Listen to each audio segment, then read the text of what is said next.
কেমন আছো বন্ধুরা? আশা করি ভালো আছো। রেসিপি বেঙ্গলে আজ আমি তোমাদের নতুন একটা রেসিপি দেখাবো, যেটা হচ্ছে মেথি শাক দিয়ে ডাল। শুকনো মেথি শাক, যেটা আমি শুকিয়ে রেখেছিলাম। এদিকে আমি দেখো পটল ভাজছি, আর এই যে জল টক রান্না করার জন্য আম আছে।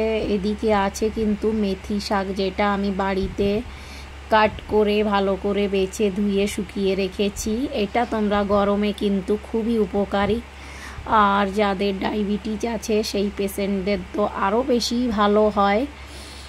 এদিকে কথা বলতে বলতে আমি পটল ভেজে নিয়েছি। এই শাকটা কিন্তু তোমরা মাছ দিয়ে রান্না করে খেতে পারো। এদিকে কড়াইতে দিয়ে নেব অয়েল, তারপর ডাল দিয়ে রান্না করে খেতে পারো। খুবই বেগুন দিয়ে, যে উচ্ছে দিয়ে যেমন রেসিপি তৈরি করে সেইভাবে বেগুন দিয়ে রেসিপি তৈরি করতে পারো। খুবই উপকারী মেথি শাক। এই জন্য অয়েল গরম হওয়ার পর দিয়ে নেব তেজপাতা, শুকনো লঙ্কা দুটো। ডাল কিন্তু আমি আগে থেকে সেদ্ধ করে রেখেছি লবণ হলুদ দিয়ে, যেটা হচ্ছে অরহর ডাল বলে, আর আমাদের বেঙ্গলিতে বলে হয়তো হড়লের ডাল বা কিছু। আমি এর আরও নাম আছে নাকি আমি জানি না ঠিক মতো। আর এদিকে আমি কাঁচা লঙ্কা আর আদা পেস্ট করে রেখেছিলাম ডালের ভেতর দিয়ে, একটু নাড়িয়ে নেব সেদ্ধ ডালের ভেতর দিয়ে। এবার আমি দিয়ে নেব জিরে ফড়ঙ্গে, যে জন্য জিরেটা নিয়ে নেব। নেওয়ার পর দিয়ে নিয়েছি জিরে ফুটে ওঠার পর আমি দিয়ে নেব টমেটো, যেটা আমি কাট করে রেখেছিলাম। এটা কিন্তু নিরামিষ রেসিপি হচ্ছে।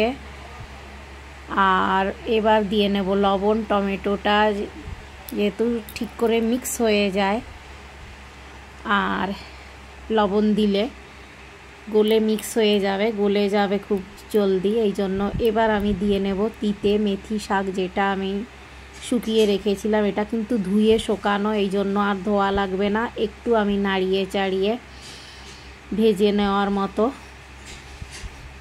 করে নেব 1-1.5 মিনিট।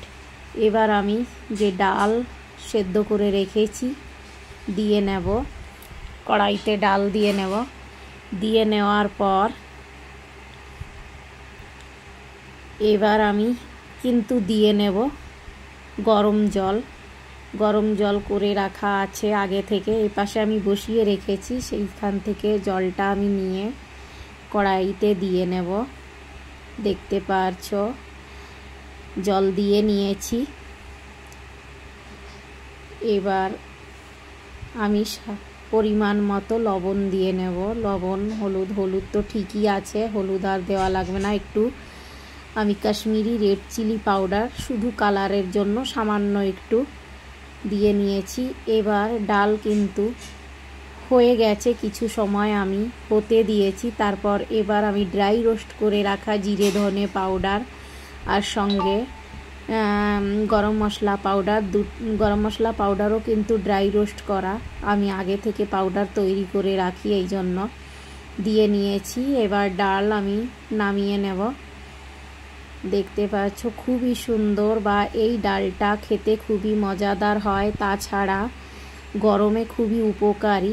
মেথি শাক কিন্তু খুবই উপকারী একটা শাক, যেটা সবাই খেতে পারে, খুবই ভালো হয়, আর গরমের জন্য আরও ভালো। এদিকে আমি কড়াইতে দিয়ে নেব অয়েল। কড়াই পরিষ্কার করে নিয়েছি। এবার আমি রান্না করে নেব, যেটা বলে জল টক ইয়া অম্বল। অনেকে কিন্তু বলে অম্বল, যারা আগের পুরানো তারা কিন্তু অম্বলই বলে। এই টকটা কিন্তু গরমে খুবই উপকারী খেতে। গরমে যতটা টক জিনিস খাবে ঘুম খুব ভালো হবে, আর শরীরটা ঠান্ডা থাকবে। এই জন্য আমি এই যে সরিষা ফড়ং দেওয়ার পর আমি কিন্তু জল দিয়ে নিয়েছি। জলটা গরম জল, ঠান্ডা নয়, আমি আগে থেকে উঠিয়ে রেখেছিলাম।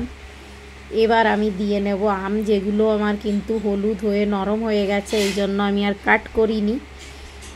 এবার পরিমাণ মতো জল দিয়ে আমি কিছুটা লবণ দেব। লবণটা একটু বেশি দেব টকে, যেহেতু লবণটা বেশি লাগে। পরে কাঁচা লবণ আমার একটু কমই দিতে ইচ্ছে করে বা খেতে ইচ্ছে করে, এই জন্য লবণটা আমি বেশি করে দেই। তোমরা চাইলে তোমাদের হিসাব মতো লবণটা দেবে, কিন্তু জল টক কে কে খেয়েছো, কার কার ভালো লাগে। আজকের রেসিপি এই পর্যন্তই। দেখতে পারছো টক বলতে বলতে হয়ে উঠেছে। এবার আমি নামিয়ে নেব। ভিডিওটা অনেক বড় হয়ে যাবে, এই জন্য বেশি আমি দেখালাম না। এদিকে দেখো টক রান্না করে নিয়েছি। কি কি আমি রান্না করেছি পুরোটা তোমাদের এবার দেখাবো কেমন হয়েছে, তোমরা দেখতে থাকো। টক রান্না করে নেওয়ার পর এবার আমি দেখো এই যে ডাল রান্না করেছি, ডালটা দেখতেই পারছো কালারফুল লাগছে শাকের জন্য। এদিকে সালাদ কাট করে রেখেছি, এদিকে আছে পটল ভাজা, আর আছে সঙ্গে যেটা তোমরা দেখেছো রান্না করাটা টক, জল টক। এই যে কেমন লাগলো রেসিপিগুলো, যদি ভালো লেগে থাকে লাইক কমেন্ট শেয়ার করতে ভুলো না, সঙ্গে সাবস্ক্রাইব করে দিও যদি আমার রেসিপিগুলো ভালো লাগে। তোমাদের আরও ভালো রেসিপি তোমাদের সামনে আনার জন্য আমাকে একটু হেল্প করো, সাবস্ক্রাইব করে পেজটাকে সাবস্ক্রাইব করে রেখো। বাই।